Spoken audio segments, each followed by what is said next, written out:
네, 최근 연예인들의 음주운전 적발 사례에 이어서 현직 경찰까지 음주운전을 하다가 적발된 소식까지 전해지면서 음주운전에 대한 사회적 고삐가 풀렸다라는 지적이 나오고 있습니다.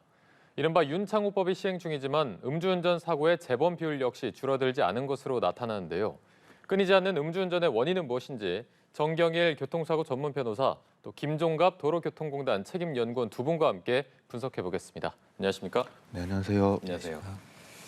먼저 최근에 그 배우 곽도원 씨가 제주에서 만취 음주운전을 하다가 적발돼서 많은 분들이 또 실망을 하고 충격을 받은 일이 있었습니다. 이게 정확히 어떤 사건입니까? 네, 음주운전 교통사고까지 이어진 것은 아니지만 편도 1차로 도로에서 음주운전 중에 본인이 운전을 한 것이 아니라 잠이 들어버렸습니다. 결국 뒷차량의 신고로 이와 같은 음주 사실이 발각이 되었는데 큰 사고로 이어지지 않은 부분은 천만다행입니다. 이게 말씀해주신 그 편도 도로에서 신호 대기하다가 이제 잠이 든 것으로 보이는데 그 도로가 인근에 초등학교가 있었다고 해서 뭐 처벌 수위나 이런 거에 이게 영향을 주는 부분이 있습니까? 네, 음주운전 같은 경우에 도로교통법상 처벌 규정을 구체적으로 나열하고 있는데 혈중 알코올 농도에 따라 5년 이하의 징역형 또는 2천만 원의 벌금형입니다. 구체적으로 그 혈중 알코올 농도가 0.03% 이상 0.08% 미만의 경우에는 500만 원 이하의 벌금형 또는 1년 이하의 징역형, 그리고 또 혈중 알코올 농도가 0.08% 이상 0.2% 미만의 경우에는 1년에서 2년 이하의 징역형 또는 500에서 1000만 원의 벌금형이고, 혈중 알코올 농도가 0.2% 이상의 경우에는 2년에서 5년 이하의 징역, 1000에서 2천만 원의 벌금형입니다. 그런데 이번 사건 같은 경우에 혈중 알코올 농도가 0.158%입니다. 통상 소주 한 병 이상을 먹었을 때 나오는 수치고, 법정형을 본다면 방금 이야기 드린 것처럼 1년에서 2년 이하의 징역형 또는 500에서 1000만 이하의 벌금형입니다. 다만 법원에서 실제 선고할 때 초범이고 그러면 징역형을 선택 안 하고 벌금형을 선택합니다. 500에서 한 1000만 원 정도 선고될 것으로 보이는데, 일반인 기준이고 이번 사건과 같이 유명인이거나 공인이다 그러면 그 비난 가능성이 더 크기 때문에 형량이 더 높아질 수도 있습니다. 일단은 벌금형으로 조금 예상을 해주셨고요. 네. 배우 곽도원 씨에 이어서 또 많은 분들이 충격을 받은 게 해양 경찰 해경이 또 음주운전을 하다가 적발이 됐는데 만취 상태로 39km를 운전을 했습니다. 확실히 이런 부분 때문에 경각심이 좀 줄어든 거 아니냐라는 지적이 나오고 있습니다. 어떻게 보십니까? 예. 그 최근에 그 상황들을 좀 지켜보면 그 과거 이제 사회적 거리두기가 이제 좀 어느 정도 지속되었을 때의 분위기와는 조금 달라지는 부분을 좀 느낄 수 있습니다.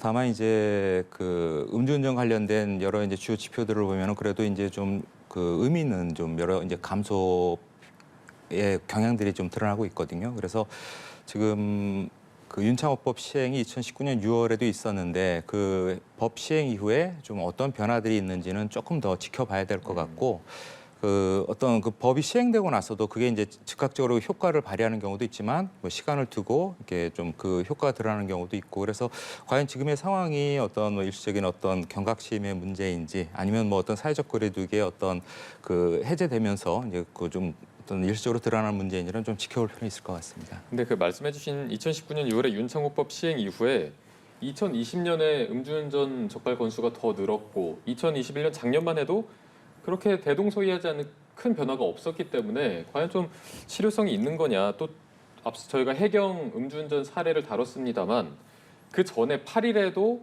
해경이 또 음주운전을 했다가 적발된 사고, 그때는 사고가 났습니다. 사고가 났기 때문에 좀 급증한 배경이랄까요? 이런 걸 어떻게 저희가 봐야 되겠습니까?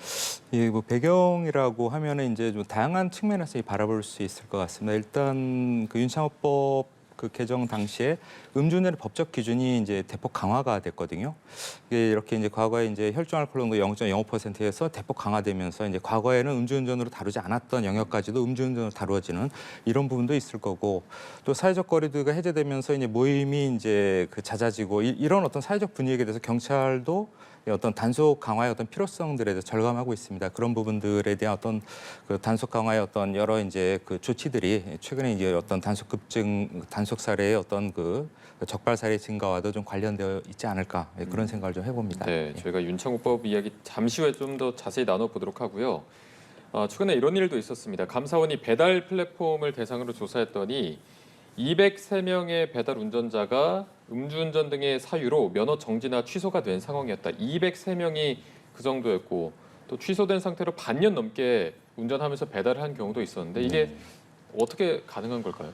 네, 보통 미성년자들이 아예 면허도 없이 운전하거나 아니면 면허가 취소된 상태에서 무면허 상태에서 운전을 하는데 면허증만 확인했거나 아니면 구두로 면허가 있는지 보통 영세업체에서는 어떤 구체적인 확인 절차를 거치지 않습니다. 그러다 보니까 이와 같은 문제가 발생되는데 운전면허 경력 증명서 누구라도 쉽게 뗄 수 있습니다. 업주가 이것만 확인하더라도 이러한 사태는 벌어지지 않을 것인데 문제는 이러한 무면허 운전으로 사고가 일어났다. 그러면 운전자만 어떤 처벌을 받고 여기에 대한 불이익이 주어지는 것이 아니라 차주, 업주도 여기에서 어떤 같이 책임을 져야 됩니다. 그 업주 본인을 위해서라도 이 부분에 대해서는 면허가 유효한지까지는 확인하는 절차 거쳐야 될 것입니다. 알겠습니다. 이게 처벌이 고용한 사업자에게도 갈 수 있다는 점 한번 지적을 해주셨고요. 네. 최근에 26일이었습니다. 법원이 60대에게 음주운전으로 징역 3년 6개월을 선고했는데 이 60대가 보니까 6번이나 음주운전을 했습니다. 15년은 실제로 집행유예를 받고 17년에 실형을 받았는데도 6차례나 했다는 건 네. 실제로는 더 많이 했을 거라는 생각이 들거든요. 네, 맞습니다. 도로교통공단 자료에 따른다면 보통 25회 이와 같은 음주운전했을 때 한 번 평균 적발된다고 합니다. 그렇다면 이와 같이 계속적으로 해왔다는 것인데 쉽게 말해서 어렸을 때 학교 선생님이 숙제를 내줬을 때 안 해오는 경우가 있습니다. 그러면 혼나는데 지금과 같은 상황은 아예 혼나는 것을 감수하고 안 하는 경우나 마찬가지입니다. 네. 또 이번 사건에 대해서 3년 6개월형이 선고됐다고 하지만 실제 이루어진 것은 단순 음주운전이 아니라 음주운전 교통사고를 발생시켰고 그 운전자가 면허도 없었습니다. 면허가 취소됐기 때문에 위험운전치상 그리고 음주운전, 무면허운전 이 세 가지 범죄로 기소가 돼가지고 3년 6개월형이 나온 것인데 실제로 단순 음주운전으로 이와 같은 형이 나오는 건 쉽지 않고 아직까지도 우리나라의 음주운전에 대한 그 실제 처벌 관대하다고 볼 수 있겠습니다. 네, 저희가 음주운전자에 대해서 이런 얘기를 합니다. 마치 습관처럼 한 사람이 계속하고 또 하고 이런 경향이 나타나는 걸로 보이는데 저희가 재범 비율 표를 좀 보여드리면서 설명을 해드리도록 하겠습니다. 적발 후에 면허가 취소되는 등의 처벌을 받아도 다시 음주운전하는 재범률이 매년 지금 보신 대로 44%, 45% 여기서 제자리 걸음하는 양상을 보여주고 있거든요. 뭐 하나의 중독 증세로 봐야 되는 건지 어떻게 보십니까? 예, 그 아무래도 이제 그 음주운전 재범의 비율이 이제 감소하지 않고 있는 부분은 예, 하나의 그 중요한 어떤 사안이라고 보고 있습니다. 예, 우리의 음주운전 대책이 주로 이제 초범을 예방하는 측면에 좀 그동안 좀 집중이 되어 왔다라면은 지금의 이제 그 재범자의 비율이 줄지 않고 또 이제 재범에 의한 그 음주 사고의 비율이 예, 좀 이렇게 좀처럼 그 어떤 별다른 변화를 보이지 않는 이런 부분들에서 당연히 주목을 하고 있고요. 그런데 이제 이 재범자분들의 특성은 이제 음주운전을 처음 적발되시는 분들하고 조금 다른 게 처벌을 강화하고 이제 이런 부분들에서 그렇게 좀 덜 민감하게 반응을 하세요.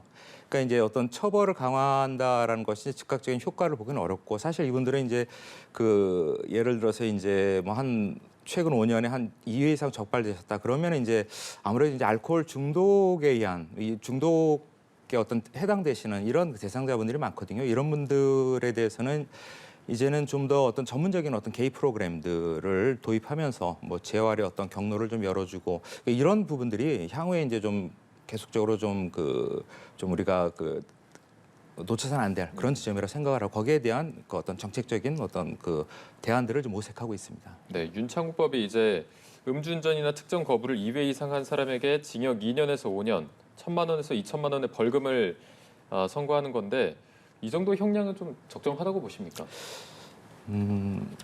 그게 이제 그 형량의 문제보다도 이제 아까 이제 우리 정렬 변호사님께서 말씀하신 대로 이제 그 실제로 이제 그 어떤 음주운전을 범하고 나서 이제 실질적인 어떤 뭐 기소의 어떤 그 비율이라든가 이제 실질적인 어떤 그 처벌이 이제 어떻게 부과되는 어떤 현실의 문제를 좀 우리가 이제 그 간과하면 안 될 것 같은데 이제 실제로 이제 그 음주운전을 범했음에도 불구하고 어떤 그 법상 이런 어떤 처벌의 어떤 그 현재의 그 규정들이 적절하게 이제 그 부과되고 있는지 이제 일단 좀 그런 부분들에 대해서도 좀 우리가 좀 잘 살펴볼 필요는 있을 것 같습니다. 네, 이 윤창호법이 올해 5월에 또 위헌 판결이 나왔고 네네네. 한 전과 3범, 음주운전 전과 3범의 40대가 5월에 위헌이 나니까 6월에 재심을 신청을 해서 네. 감형을 받았습니다. 이게 가능한 네. 겁니까? 먼저 법리적으로 본다면 위헌 결정 난 법조문이 형사재판에 적용이 된다. 그래서는 안 되기 때문에 그 부분에 대해서는 파기 사유가 되고 재심 사유에 해당되는 건 맞습니다. 하지만 실제 선고할 때 그 형량 자체가 뭐 위헌 결정이 났다. 그 위헌 결정을 배제한 법조문에서 그 범위 내다.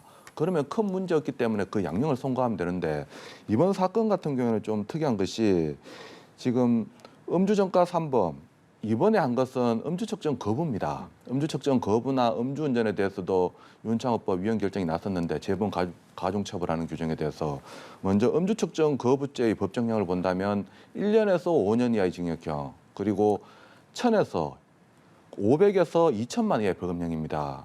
그리고 또 재범 가중처벌하는 규정 위헌 결정 났지만 그 당시 재범 가중처벌하는 규정의 법정형은 2년에서 5년 이하의 징역형 1000에서 2천만 원의 벌금형입니다.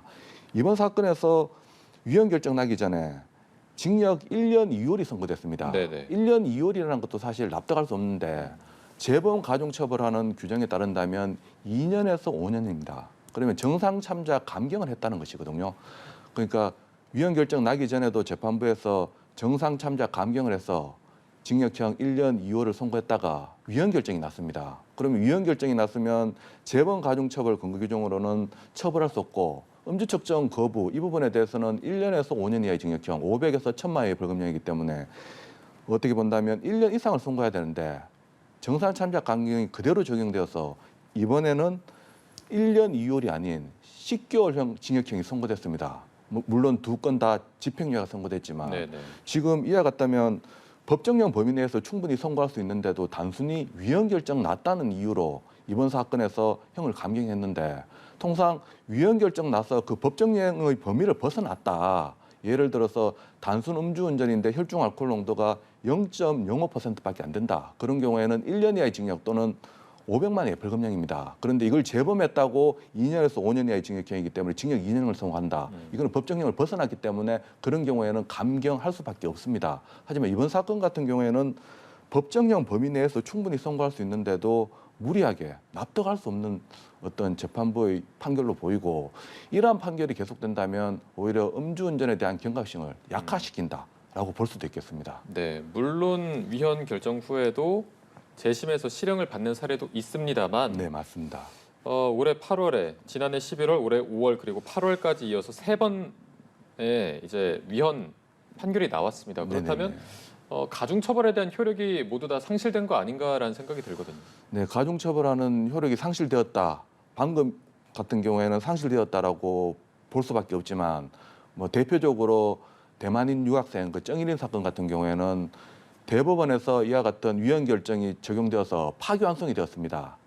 항소심에서 8년형 선고되었던 것이 대법원에서 파기환송됐는데 파기환송된 2심에서는 그 위헌 결정 난 법조문을 배제하고 하지만 형은 그대로 8년형 선고했었습니다. 대부분 이와 같이 법원에서 위헌 결정 난 윤창호법을 보완하기 위해서 법정형 범위 내에서 조정하는 절차를 거칩니다.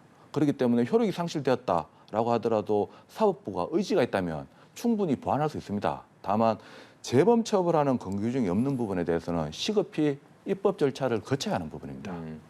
이번에 위헌 판결하면서 법원이 이런 얘기를 했습니다. 중한 형벌에 대한 면역성이 생기고 무감각해질 수가 있다.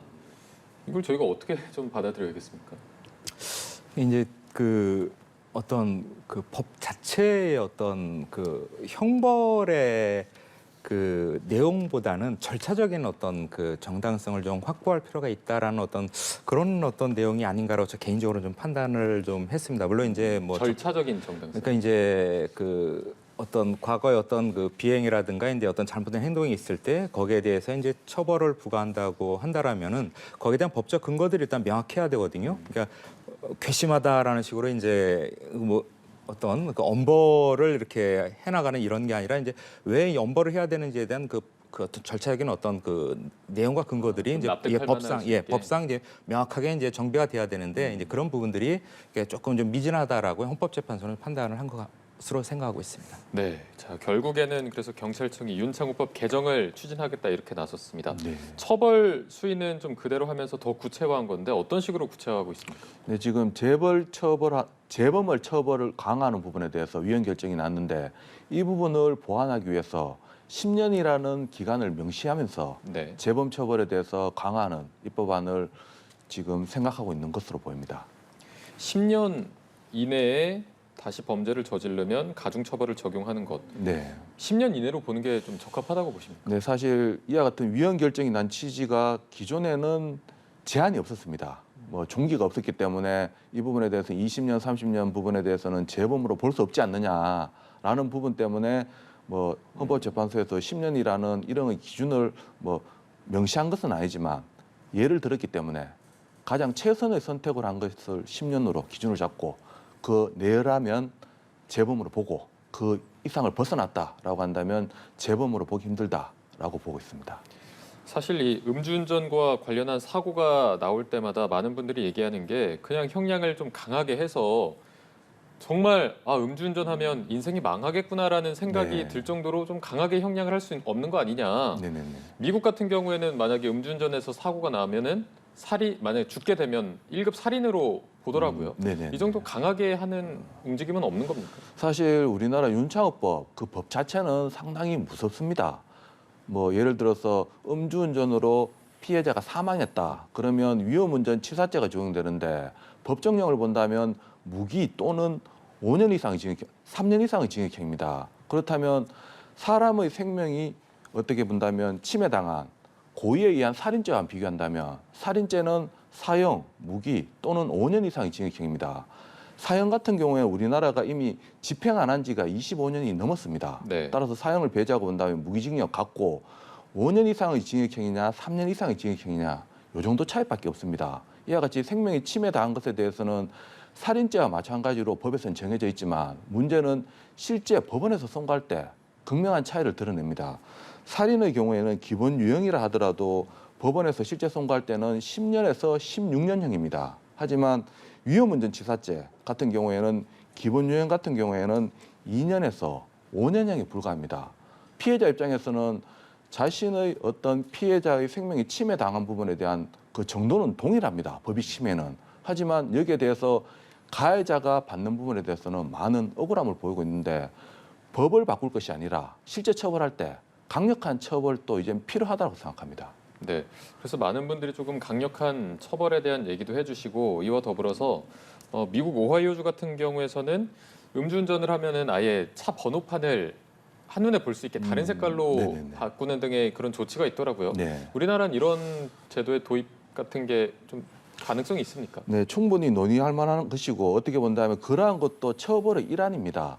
강한 처벌이든 약한 처벌이든 이 음주운전자에게 다시는 음주운전을 할 수 없도록 하는 어떤 제도 보완이 필요한데 네. 지금은 사실 형벌, 법에서 어떻게 본다면 입법부에서 사법부로 하여금 강하게 무겁게 처벌하라는 압력으로 이와 같은 법정형만 높이고 있는데 다각적으로 한번 생각해 봐야 되는 부분입니다. 네.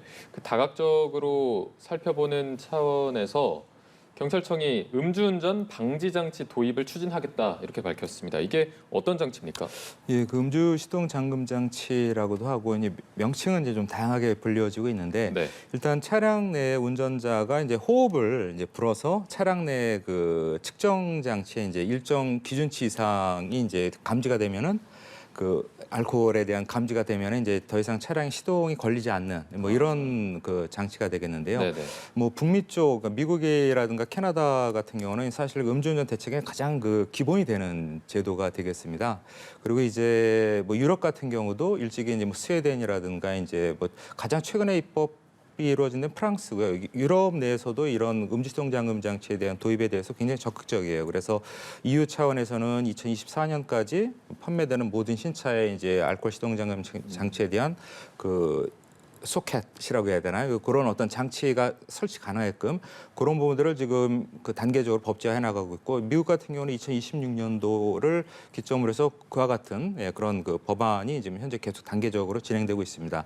이게 일단 시동 잠금 장치의 장점은 그 잠금 장치를 장착하고 있는 동안에 음주운전은 확연하게 이제 줄일 수 있다라는 거고요. 그것은 뭐 충분히 검증이 돼 있다라고 말씀드릴 수 있고 또 하나는 이제 그 시동 잠금 장치를 장착하는 동안에 그 재활 프로그램을 좀 병행을 해요, 보통. 그러면 이제 이 초범이 아니라 이제 재범 이상의 그 음주운전자분들이 겪는 이 알코올 그 중독의 상태에서 이제 이걸 극복할 수 있게끔 이런 프로그램에 접근할 수 있게끔 이런 그 경로를 열어주는 거거든요. 이런 부분들도 이제 굉장히 의미가 있고 또 이제 공식적으로 대외적으로 드러나지는 않지만 무면허 운전을 예방하는데 굉장히 큰 효과가 있습니다. 무면허 운전을 예방할 수 있는 뭐 제도적 장치로서 이제 이 시동 잠금 장치가 뭐 이런 어떤 다양한 측면에서 이제 그 어느 정도 효과가 인정되고 있고 좀 대부분의 교통 선진국에서 이것을 적극적으로 지금 받아들이고 있는 상황입니다. 국내에서도 이와 관련된 그 입법적인 어떤 그 또 구체적인 움직임들이 좀 있습니다. 예. 네, 실제로 해외에서도 시행하고 있고 재범률 같은 부분에서 좀 감소세를 보이고 있는 부분이 확인되고 있는데 이 부분은 좀 실효성이 있다고 보십니까? 네, 결국은 어떤 처벌 또 철저한 단속 이러한 부분 또 따라와야 되겠지만 어떤 제도, 뭐 치료나 이와 같은 기계적인 부분에 대해서도 뭐 어떤 할 수 있는 기회를 차단하는 차원에서는 충분히 도입해야 되는 방법입니다. 이런 제도가 도입이 되고 또 치료에 대한 중요성도 말씀해 주셨는데 독일 같은 경우에 음주운전으로 면허가 취소되면은 의학적 평가라는 걸 받아야 된다고 하던데 예. 이 의학적 평가라는 게 어떤 걸 의미합니까? 예, 사실 이제 그 많은 교통 선진국들이 음주운전 대책으로 이렇게 해나가고 있는 부분들을 우리 역시 이제 우리의 어떤 상황 속에서 이게 많은 부분들을 도입하고 이미 그 제도화하고 이제 어느 정도 입법적으로 반영을 했습니다. 다만 이제 아직까지 이제 그 우리가 이제 좀 계속적으로 검토하고 이제 그 도입 여부를 지금 그 다루어 나가고 있는 문제가 이제 조금 전에 말씀드린 음주시동 잠금 장치가 있고 또 하나 이제 의학적 평가라는 부분인데요.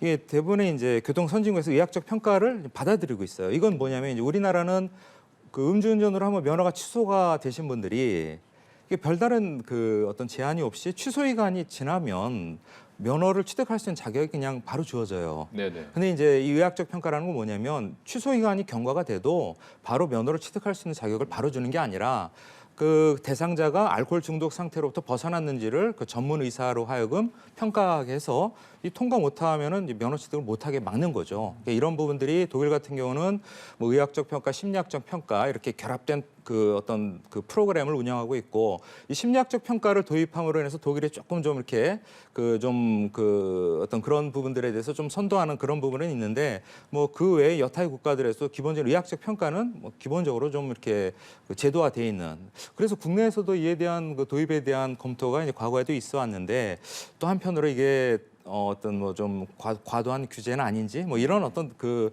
내부적 논의들이 있었습니다. 그러면서 아직까지 이제 제도화가 이루어지는 않는 뭐 그런 정도의 어떤 상황이라고. 지금 현재는 예, 이거에 대한 말씀드릴 수 논의가 있습니다. 잠시 좀 중단된 상태입니까? 예, 그러니까 아무래도 이제 의학적 평가라는 부분이 그 어떤 그 갖게 되는 어떤 사회적 파급력이라든가 이제 실제로 이제 뭐 어떤 운전을 업으로 하시는 분들에 대해서 이게 어떤 식으로 이제 또 그 영향이 갈지 또 이제 뭐 다양한 측면에서 이제 검토가 이제 이루어지면서 조금 이런 제도적인 어떤 그 뭐 보완이라든가 뭐 입법적 마련에 있어서는 뭐 지속적인 검토가 이루어지는 것으로 알고 있습니다. 예. 네. 이제 많은 분들이 음주운전과 관련해서 음주운전자에게 어느 정도 여지를 열어두는 게 맞느냐라는 질문을 많이 하십니다. 네. 그들이 선택한 거고 그들이 만약에 이걸로 사고를 냈다면 안 하게 하면 되는 건데 그들에게까지 여지를 좀 생각해 줘야 되냐 이런 부분이 많거든요. 어떻게 네네, 보십니까? 맞습니다. 음주운전 같은 경우에 음주까지는 사실 범죄가 아닙니다. 음주한 다음에 운전대를 잡으면 음주운전 범죄로 이어지는 것이고 그러다 보면 사고로 이어지거든요. 네. 그리고 또 음주가 빈번히 일어난다. 운전대를 안 잡아도 알코올 중독으로 병으로 빠질 수 있습니다. 그리고 또 알코올 중독과 음주운전은 뗄래야 뗄 수는 없습니다. 이 부분에 대해서는 뭐 어떤 강력한 처벌, 뭐 철저한 단속 당연히 따라와야 되지만 이러한 병적인 부분도 같이 존재하기 때문에 어떻게 본다면 그 행위자에게 모든 책임을 맡겨놓고 책임을 묻는다라는 부분보다는 책임은 묻되 여기에 대해서 본인이 안 할 수 있도록 어떤 제도 개선을 위한 치료받을 수 있는 교육 차원이라든가 그런 부분도 같이 갖춰져야 되지. 어떻게 본다면 음주운전 하시는 분들이 이성적으로는 음주운전 절대 해서는 안 된다는 거 충분히 알고 있습니다. 하지만 술을 드시고 난 뒤에는 본인 또 이성을 잃어버리니까 그런 행동을 못 하는 것인데 그 부분에 대해서는 뭐 강력한 처벌로 뭐 술이 취해서도 하면 안 된다는 것을 각인시켜 줄 필요도 있겠지만 술 취한 상태에서 안 할 수 있도록 어떤 치료 이런 부분도 같이 겸비돼야 될 것입니다. 네, 알겠습니다. 저희가 오늘 말씀은 여기까지 듣도록 하겠습니다. 정경일 교통사고 전문 변호사 또 김종갑 도로교통공단 책임연구원 두 분과 함께했습니다. 고맙습니다. 네, 고맙습니다.